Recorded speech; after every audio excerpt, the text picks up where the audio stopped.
The Book of Matthew. In the New Testament. Read from the New King James.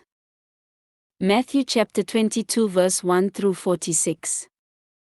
And Jesus answered and spoke to them again by parables and said, The kingdom of heaven is like a certain king who arranged a marriage for his son, and sent out his servants to call those who were invited to the wedding.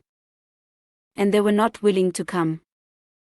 Again, he sent out other servants, saying, Tell those who are invited, See, I have prepared my dinner. My oxen and fatted cattle are killed, and all things are ready. Come to the wedding.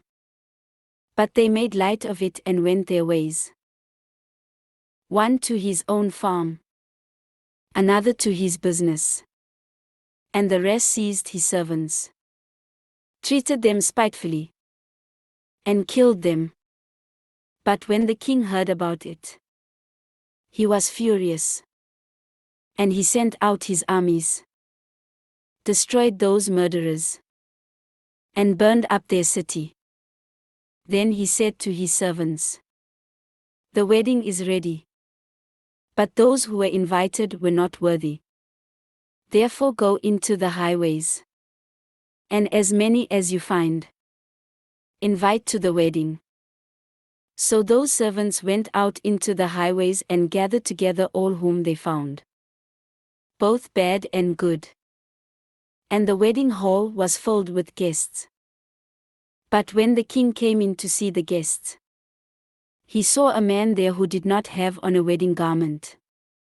So he said to him, Friend, how did you come in here without a wedding garment?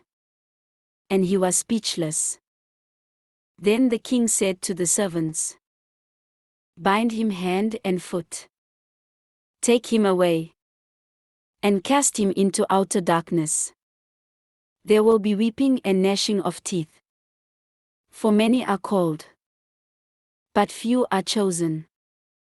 Then the Pharisees went and plotted how they might entangle him in his talk. And they sent to him their disciples with the Herodians, saying, Teacher, we know that you are true, and teach the way of God in truth. Nor do you care about anyone, for you do not regard the person of men.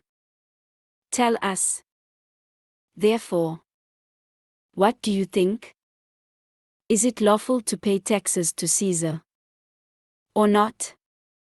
But Jesus perceived their wickedness. Why do you test me, you hypocrites? Show me the tax money. So they brought him a denarius. And he said to them, Whose image and inscription is this?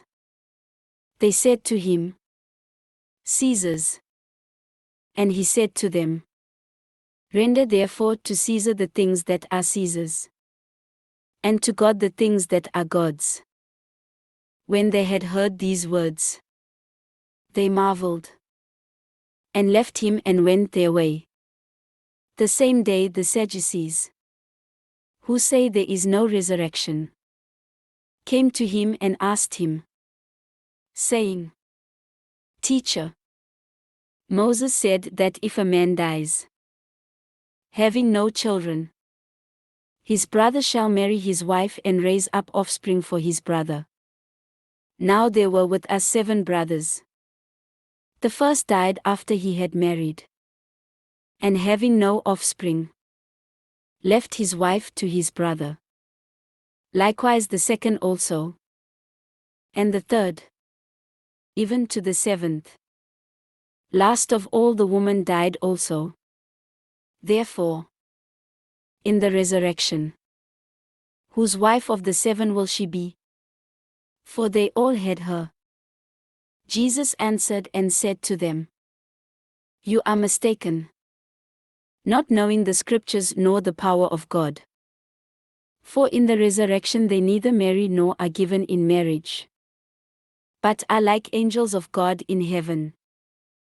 But concerning the resurrection of the dead, Have you not read what was spoken to you by God? Saying, I am the God of Abraham, the God of Isaac, and the God of Jacob. God is not the God of the dead, but of the living. And when the multitudes heard this, they were astonished at his teaching.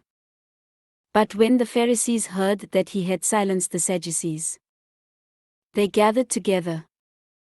Then one of them, a lawyer, asked him a question, testing him, and saying, Teacher, which is the great commandment in the law? Jesus said to him, You shall love the Lord your God with all your heart, with all your soul, and with all your mind. This is the first and great commandment. And the second is like it. You shall love your neighbor as yourself. On these two commandments hang all the law and the prophets. While the Pharisees were gathered together, Jesus asked them, saying, What do you think about the Christ? Whose son is he? They said to him, The son of David. He said to them, How then does David in the Spirit call him Lord? Saying, The Lord said to my Lord, Sit at my right hand, till I make your enemies your footstool. If David then calls him Lord, how is he his son? And no one was able to answer him a word. Nor from that day on did anyone dare question him anymore. This ends Matthew chapter 22.